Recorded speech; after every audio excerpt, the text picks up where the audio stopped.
Suite à la vidéo Histoire de la terre de la Palestine en 3 minutes, ici l'histoire de la terre d'Israël en 3 minutes basée sur la Bible. Il y a 4000 ans, Dieu fait alliance avec Abraham en lui disant: Tout le pays que tu vois, je te le donnerai à toi et à ta descendance pour toujours. Etnena en hébreu peut être traduit par un présent continu, je te donne dès maintenant et pour toujours. 500 ans plus tard, dans le livre de l'Exode, on lit: Dieu se souvint de son alliance avec Abraham, Isaac et Jacob. C'est l'époque où les descendants de Jacob, appelés maintenant Israël, sortent de l'Égypte et entrent dans la terre donnée à Abraham et ses descendants. 1000 ans plus tard, au retour du premier exil des Juifs, Néhémie encore se réfère à cette alliance en disant: Tu as conclu l'alliance avec lui pour donner à sa descendance le pays. Depuis, les Assyriens, les Juifs ont toujours été soumis à une puissance étrangère. 135 ans après la naissance de Jésus, ils sont à nouveau exilés par les Romains. Peu avant la 10e période d'occupation de la Judée, des soi-disant chrétiens, les croisés, il y eut un curieux personnage en France appelé Rachi.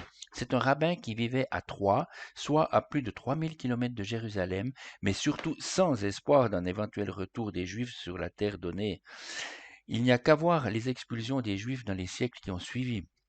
Mais là, Rachid donne l'air d'être un peu gonflé, voire illuminé. Écoutez, il commente le premier verset de la Bible en disant: Si les nations du monde viennent à dire à Israël, vous êtes des voleurs, vous avez conquis les terres, on pourra leur répondre: c'est par la volonté de Dieu qu'il nous les a données. Fallait être visionnaire, en plein Moyen-Âge. Au XIXe siècle, Herzl, un journaliste juif d'Autriche, assiste à la condamnation d'Alfred Dreyfus avec des cris «Mort aux Juifs» et réalise que, face à l'antisémitisme, la seule solution c'est un État à soi. Il œuvre pour ce projet et organise le congrès de Bâle en 1897 où, en conclusion, il dit: À Bâle, j'ai fondé l'État des Juifs. Dans 5 ans ou dans 50 ans, chacun s'en rendra compte. 50 ans plus tard, 1947, l'ONU décide la création d'un État juif. Dans la préface de l'édition de la Bible du rabbinat français, on lit que le premier jour de l'existence d'Israël, en 1948, le passage du texte biblique prévu par la lecture dans la synagogue, l'Haftara, est un texte d'Amos. Voici les jours vont venir, dit l'Éternel, où je ramènerai les captifs de mon peuple d'Israël.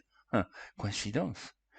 Dans le Nouveau Testament, on lit que les apôtres demandent à Jésus: Seigneur, et c'est à ce moment-là que tu rétabliras le royaume d'Israël? La question n'était pas si, mais quand.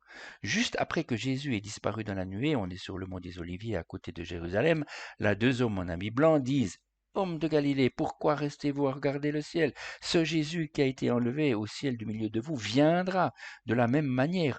On peut ajouter au même endroit, lorsque on lit Zacharie: L'Éternel sortira et combattra contre ces nations, par exemple le Hamas ou le Hezbollah, comme il combat le jour de la bataille. Ses pieds se poseront ce jour-là sur le mont des Oliviers qui est vis-à-vis de Jérusalem du côté est. L'Éternel, mon Dieu, viendra avec tous les saints. Le Seigneur sera roi, donc le royaume, et le Seigneur sera un, nous rappelant Jésus dire: Moi et le Père sommes un. Celui qui atteste ces choses dit: Oui, je viens bientôt. Amen et Amen. Viens, Seigneur Jésus.